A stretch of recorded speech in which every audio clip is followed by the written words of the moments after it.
Bienvenue sur le plateau de Cardio Online, en direct des GIFIC 2023 à Bordeaux. Je suis le docteur Charles Fauvel, cardiologue à Rouen. J'ai le plaisir aujourd'hui d'accueillir le docteur Danka Tomasevich de l'USIC de Lyon. Bonjour. Bonjour. Et aujourd'hui, on va parler d'insuffisance cardiaque aiguë en USIC et de traitement diurétique pour nos patients qui sont insuffisants cardiaque aiguë en USIC. Alors, ma première question, c'est pourquoi c'est important de décongestionner nos patients qui sont en insuffisance cardiaque aiguë? Alors non seulement c'est important, mais c'est même primordial.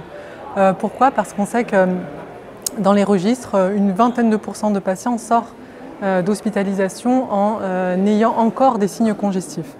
Et on sait que ces mêmes patients reviennent en hospitalisation au bout de 3 mois et il y a même un impact sur la survie. Donc vraiment un objectif primordial et très important. On ne peut pas laisser sortir un patient de l'hôpital en ayant des signes congestifs, c'est interdit. Et donc pour arriver à décongestionner ces patients, il y a des choses qui existent dans la littérature, il y a des recommandations. Comment est-ce qu'on fait à Lyon justement pour décongestionner? Alors tout à fait, à Lyon on a un protocole qu'on utilise déjà depuis une dizaine d'années qui est le protocole CARES, un protocole standardisé d'utilisation des diurétiques qui a plusieurs paliers, qui va du palier A au palier D, qui commence toujours par un bolus de furosémide en fonction des diurétiques, des doses de diurétiques que le patient a de façon chronique et qui va crescendo. Le premier palier, on commence avec un bolus de 40 mg et 125 mg au pouce parce qu'on a toujours un pouce seringue qui est associé de diurétique et on va jusqu'à un palier D avec 80 mg de bolus et 700 mg de furosémide en IVSE. L'avantage de ce protocole, c'est qu'on bloque de façon séquentielle le néphron très rapidement avec l'ajout d'hydrochlorothiazide dès le palier 2 avec des doses de diurétique thiazidique qui vont de 25 jusqu'à 100 mg chez les patients insuffisants rénaux chroniques.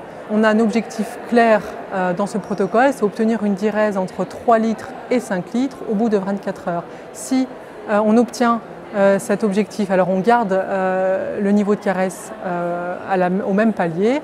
Si la diurèse est inférieure à notre objectif, ben on augmente le protocole CARES jusqu'à avoir notre objectif atteint. D'accord, c'est très clair, ça peut être utilisé. Et alors justement, il y a eu des nouveautés un peu ces dernières années, on va dire, sur la prise en charge de l'insuffisance cardiaque aiguë.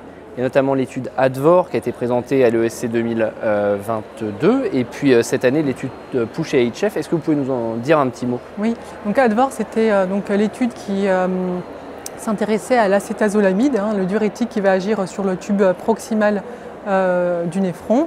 Et on comparait les groupes diurétisation standard qui étaient des diurétiques IV discontinus vs ce même protocole avec une perfusion de 500 mg d'acétazolamide par jour.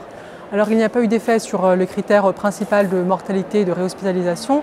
En revanche, on a bien remarqué qu'on avait une augmentation de la natriurèse et une augmentation de la diurèse dès 48 heures avec l'adjonction d'acétozolamide et finalement pas d'effet indésirable, notamment pas d'acidose métabolique sévère. Donc c'est vrai que ça nous pousse à l'utiliser. Concernant PUSH AHF, c'était l'étude de la diurétisation avec l'aide de la natriurèse. C'était comment est-ce qu'on pouvait adapter le protocole diurétique en fonction de la natriurèse, probablement pour proposer un protocole spécifique pour les patients et d'augmenter rapidement les doses de furosémide. Alors l'étude a montré qu'il n'y avait pas d'effet sur le critère d'événement principal. En revanche, il a quand même montré une plus grande diurèse, une plus grande natriurèse chez les patients chez qui on monitorait la natriurèse, probablement parce qu'on augmentait plus vite les doses de diurétique IV, notamment le furosémide.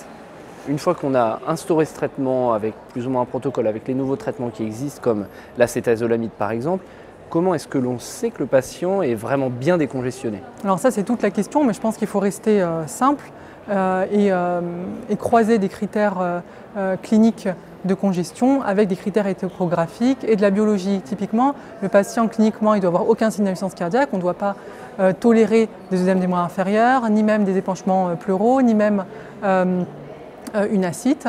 D'un point de vue échographique, on doit avoir plus d'HTAP, une veine cave fine, pas de ligne B pulmonaire, et puis des NT-proBNP ou des BNP plus bas qu'à son admission, au moins. Très bien, merci beaucoup. Je crois qu'on a bien compris tout d'abord l'intérêt, l'importance de la décongestion pour les patients en insuffisance cardiaque aiguë, qu'il existe de nouveaux outils aujourd'hui et qu'on espère qu'ils vont rentrer prochainement dans les recommandations. Voilà, merci. Merci.